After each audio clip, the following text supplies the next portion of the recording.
I think one of the biggest misconceptions that people have about us, because we're trainers and we work in the health field, and I know that this is a misconception because people tell me this all the time, how easy it must be for us to stay healthy. But we actually have to be very intentional about it as well. I mean, just because we're working in a gym environment doesn't mean that we're working out all the time or we have time to eat really healthy just without planning. So we do have to put in a lot of effort. And so because of this, we've had to also think through all these challenges and these things that we want to get done with our nutrition, with our exercise, with our stress management as well, just like our clients do. We are humans too. And so we want to give you 4 tips on how you can start implementing some tiny little changes that aren't going to change your lifestyle, but can really make an impact on your health. Welcome to the Exercise is Health podcast, where we're talking about exercise, health, and the interconnectedness of the two. We are your hosts, Charlie and Julie, and we will be coming to you every single week from our studio, Muscle Activation Schaumburg. Hey, welcome back, everybody, to the Exercise is Health podcast. We are your hosts, Charlie and Julie, and we are coming to you from our studio, Muscle Activation Schaumburg in Schaumburg, Illinois. Now, at Muscle Activation Schaumburg, we believe your health is your most valuable asset. Your health is one of the biggest influencers of the quality and quantity of time that you have. And while there are many aspects of health, our expertise is exercise. Exercise has been proven time and again to not only improve your health, but also increase your longevity and improve your quality of life. And if you're looking for a way to exercise on your own, while still receiving the quality of guidance that we give our clients here at Muscle Activation Schaumburg, then you need to check out our virtual membership program. To learn more about this program, head to matschaumburg.com and click on the membership tab. Now today, we are talking about things that you can do to help improve your health that go beyond just our general kind of exercise tips, all right? We're talking about some additional things that we've played around with in our own lives that we believe you can get benefit from as far as improving your health without a total change in your lifestyle. Because how often have you felt like, okay, I want to get healthy, but I really don't want to change all these different aspects of my life? And we run into that all the time with clients and with prospective clients, talking with them at business meetings, at networking events. People want to live the way they want to live, but they also want to reap the benefits of getting healthier. So if you feel like that's you, here are some things that you can start to implement in your own daily life in order to improve your health without completely changing your lifestyle. I think one of the biggest misconceptions that people have about us, because we're trainers and we work in the health field, and I know that this is a misconception because people tell me this all the time, how easy it must be for us to stay healthy, but we actually have to be very intentional about it as well. I mean, just because we're working in a gym environment doesn't mean that we're working out all the time or we have time to eat really healthy just without planning. So we do have to put in a lot of effort, and so because of this, we've had to also think through all these challenges and these things that we want to get done with our nutrition, with our exercise, with our stress management as well, just like our clients do. We are humans too. And so we want to give you 4 tips on how you can start implementing some tiny little changes that aren't going to change your lifestyle, but can really make an impact on your health. Because I think too, a lot of times people are like, hey Julie, well, let's open up your fridge. I see there's 12 meal prepped meals in there. I can't do that. Well, there are some things you can do. Maybe you're not ready to dive in like that, but there are areas that you can really start impacting your health right now. So the first one that we want to talk with you about is watching for your sugary drinks, okay? And actually, this was a tip that was brought up in one of our interviews last June with Kurt Hutchinson from Illinois Bone and Joint Institute. And he said, hey, one of the things that you need to do is remove sugar-sweetened beverages. And we completely agree with this, okay? If you want an easy way to start improving your health, look at the things that you're drinking and how many of those things have calories in them. How many of those things have sugar in them? And start to change the things that you're drinking throughout the day to go more towards calorie-free things, to go more towards sugar-free things. That doesn't mean that we are advocating you drink diet soda or anything like that, but just be mindful about what you're drinking because so often it's really easy to fall susceptible to drinking things that have a lot of sugar in them and doing it, unknowingly, or thinking, oh, it's just a little bit here or there. And all of a sudden, over the course of a week, that really starts to add up. So that's kind of our first tip. And one of the first things we think would be easy to implement. Now, here's a couple applications of this. And the first one is eat your fruit, don't drink it. Because I don't know how many, let's just think about orange juice. I don't know how many oranges are in a glass of orange juice, but it's probably more than one. And the likelihood of you eating more than one orange is very low. So just go ahead and eat your fruit. Don't drink it, because you're going to be drinking a lot more natural sugars, but natural sugar, than you would be if you just ate the fruit. The second one is to reduce the sugar in your morning beverage. I think most people have a routine morning beverage, whether that's coffee, or you stop at Starbucks and get your espresso, or it's a tea, or maybe it's a fruit juice, whatever it is. See if you can reduce the sugar content in that morning drink, because that's something you do on the daily that would really change. I mean, you do that 7 times at a minimum a week. And the last one is change your drink of choice when you're out with your friends. A lot of us go out on the weekends. Maybe we have wine or beer, or we get some mixed cocktail. Check out the sugar content on your drink of choice. And even if you're having, 1 to 3 drinks a night, 2 nights a week, that's a lot of sugar that you could be cutting out, and all the negative properties that go along with sugar. So think about those 3 things. Eat your fruit, don't drink it. Reduce the sugar in your routine morning beverage, and also rethink your drink of choice when you're out with friends. Now, the second thing that we recommend you doing is to create a movement plan. And this is something that Julie and I obviously talk about a lot on our podcast, the importance of scheduling your exercise, the importance of prioritizing, getting your workouts in throughout the day. But this goes a little bit beyond that. We're not talking about, yes, we need you to schedule the times that you go to the gym, but get into a habit of moving throughout your day. Okay, get into the habit of standing up out of your chair, stepping away from your desk, and walking around wherever you're at. Create the habit of taking the stairs instead of the elevator. Create the habit of parking further back in the parking lot so you have a little bit further to walk. So create the habit of getting movement in throughout your day, so you're not being sedentary your entire day, and then you get to the end of your day and you're like, oh, now I need to go work out. I mean, there are few things that are more difficult than feeling completely lethargic and feeling like, oh, I need to go work out. Like that workout, while it's definitely beneficial for you and it can get you energized and everything like that, starting that, it's so much more difficult than if you're already moving throughout your day and you're like, okay, now I can go into my workout. All right. And that's across the board. What we see with people is the more they move throughout the day, guess what? The less lethargic they feel and the more likely they are to work out. Those that are just kind of like seated at a desk all day, guess what? They feel super lethargic by the end of the day, at least the people that we talk to, and they don't feel like they have the energy to go work out. And it's like, how can you not have the energy to go work out? You've been sitting all day. Well, guess what?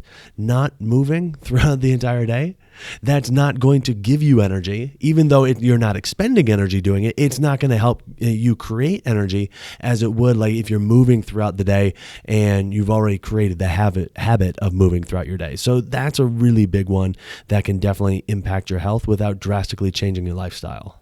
Now, one way I like to include this is to create challenges for myself. And I don't mean like extreme challenges or whatever, but let me give you the way that I thought of this. So a little personal story. In high school, I was on the swim team. And, when you're a swimmer, you do swim, like practices are pretty long. I mean, we got 2 hours of swimming and we would always joke around with each other, because we were all friends in high school. And one of the girls on the team, she was so funny.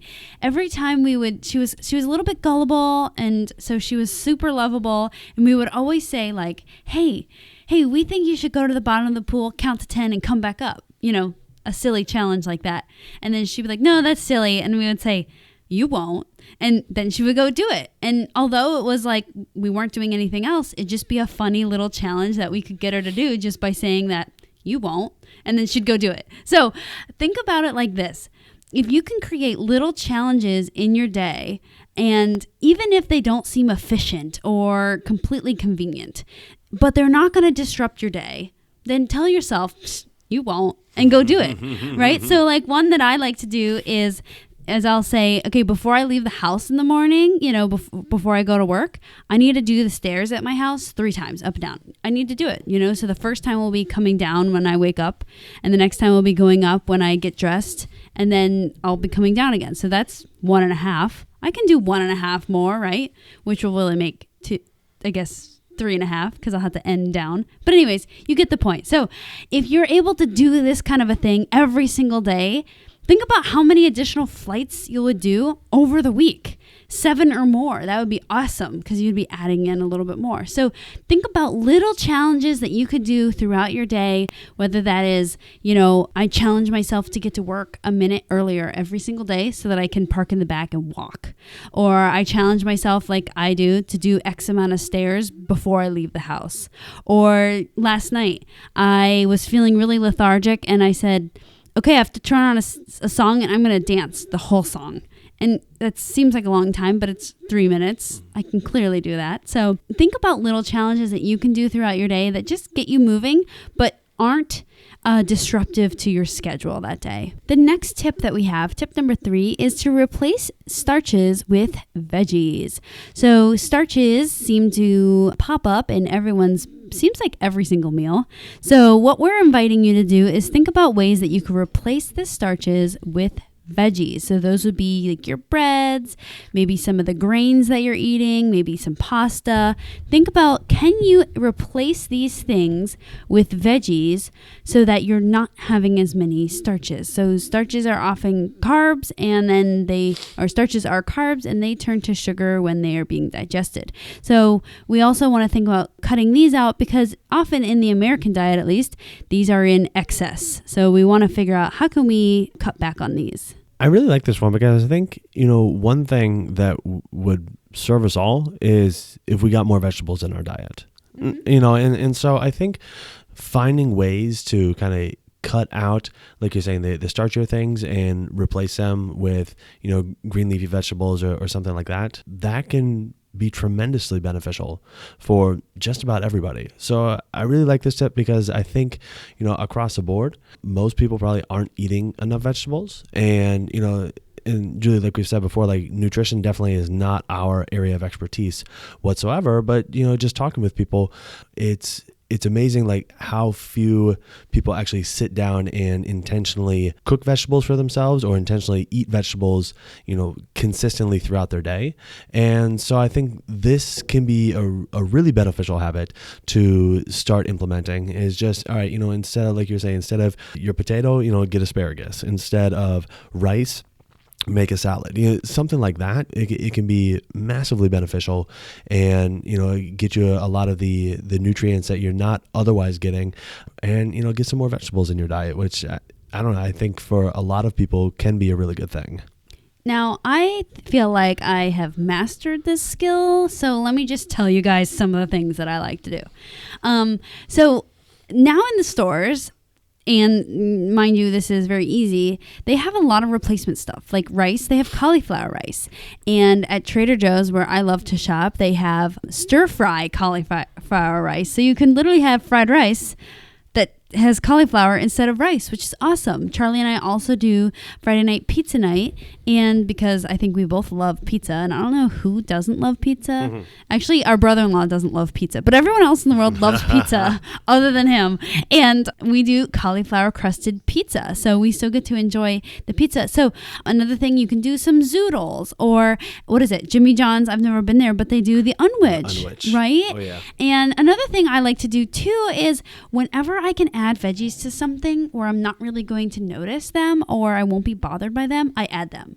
So on the rare occasion that I do go to a restaurant and get a sandwich, I will always load it up with veggies. Like, give me the cucumbers and the tomatoes and the all these things so that I can get those veggies in that are going to be otherwise filled with probably, some kind of a bread thing. So I do encourage you, from being a professional trier-outer of all things starch replacement, try out every single thing you see. So I love Trader Joe's. I know Trader Joe's store by the back of my hand. So I know they have cauliflower gnocchi. I know they have black bean pasta and then they have lentil pasta.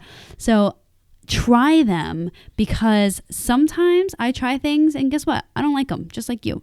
But sometimes I try things and I love it, and I don't realize that I would like it that much. So try out everything you see in the store, because those are the things that are really convenient in my opinion. Now, our fourth tip is to start implementing intentional breathing. And I'm a big fan of this one. And, I've meditated almost 1,300 days in a row. And every single morning, that's how I start my day, is, with 10 to 20 minutes of a guided meditation using an app on my phone. And a big part of that meditation process is, focusing on your breathing, breathing in through your nose, out through your mouth, or in through your nose, out through your nose. And one thing that the host of the app will have us do is, on the inhale, count 1, on the exhale, count 2, and then you count up to 10. So it'll be 5 breaths, and then, repeat that, and we'll repeat that for, however long the session is for. But this is a really, really, really beneficial thing I found for myself, as far as just kind of, you go through your day and all these thoughts that are running through your head, and all the times where like you're physically present, but your mind is elsewhere. This kind of helps bring your mind back to the present. And it's not that those thoughts aren't running through your head, but it allows you, it kind of gives you permission to stop, to not pay attention to those to the best of your ability, to just kind of let those thoughts be, and just to be here, like right now in the present moment. And that's a really, really beneficial thing, because how many times have you gotten to the end of the day and you're like, wow, I'm completely exhausted, but I have no idea what I did today? Because it was just like one thing after the next, after the next, after the next. And a lot of people we talk to feel that way. And so one thing that we recommend, our clients and the people we talk to kind of adding in is this intentional breathing, whether it is a meditation practice or just, before you eat your meal, sit down, take a few deep breaths in and out, and just kind of, just track your breath as it goes in, track your breath as it goes out, 2, 3, 4 times, and then begin your meal. But just implementing those moments of, okay, like I'm right here, right now, my mind's not anywhere else. I'm just focusing on what's going on in front of me. It's a really valuable habit to start implementing, and it can have tremendous impacts on your health overall as well. Then you can also disperse this throughout your day. Oftentimes, I feel like when I'm, stressed out or anxious or feeling upset or even feeling happy, then I do things that I don't intend to do, like eat too much or make poor nutritional choices. So taking just a deep breath even before you eat can be really, really helpful, or taking a deep breath before you, work out, get yourself grounded, get yourself present. Actually, one of our podcast guests last year who talked about digestive health really emphasized the fact of just, taking a moment of gratitude, he said, but I think you could really even take just a deep breath before you eat, just to allow yourself to be present and be in the moment while you're enjoying your food. I think this can also be really applied to your exercise. If you are an exercise person, you go to the gym. I often find that when I'm stressed out, I'm the opposite of most people. Like when I'm stressed, I cannot work out. And a lot of people, when they're stressed, they want to go work out, right? But I don't like to work out when I'm stressed. I don't know why, but just doesn't work for me. But when I am stressed out, if I'm able to take a deep breath, get myself grounded, then I'm able to do, that physical exertion that I wanted to do that day. So there you have it. There are 4 tips that you can implement right now to start improving your health without completely changing your lifestyle. Okay, number 1, watch out for the sugary drinks. What are you drinking throughout the day, throughout your week? And are there things that are containing a lot of sugar, that you can start to cut back on or cut out completely? Number 2, create a movement plan. What things can you do throughout your day to create the habit of movement throughout your day, so by the end of the day, you're not so lethargic from sitting around not moving all day. And then you may have the energy to do a bigger workout at the end of the day or at some point during the day. Number 3, start to change the starches that you're eating to more vegetables. Okay. Substituting things like, rice and potatoes for more like, green leafy vegetables, asparagus, lettuce, kale, broccoli, things like that. Okay. And again, we're not nutritionists, we're not, dietitians, but for a lot of people, this is a change that is at least beneficial because it allows them to get more vegetables into their diet. And then number 4, start implementing the habit of doing intentional breathing. And you can do a large chunk of it as a meditation practice. You can do, small snippets throughout your day, 30 to 60 seconds here and there, but start that practice of just kind of like Julie was saying, grounding yourself, bringing yourself present, and just kind of checking in on your body. How are you doing right here, right now, and trying your best not to allow your mind to go somewhere else for a designated period of time. So who do you know that needs to hear this episode? Who do you know that is wanting to improve their health but not wanting to change their lifestyle? Share this episode with them so they can hear some things that they may be able to start implementing right now in order to start improving their health. And while you're online, if you wouldn't mind, head on over to iTunes and leave us a rating and review. It helps so much when people are looking for podcasts on exercise, podcasts on health, podcasts on fitness and well-being. It helps us show up higher in the search results. So if you found value in this information right here, let us know, let others know, so other people can find it easier. Well, thanks so much for tuning in. We always appreciate it. Have a fantastic week, and we'll talk with you all next week.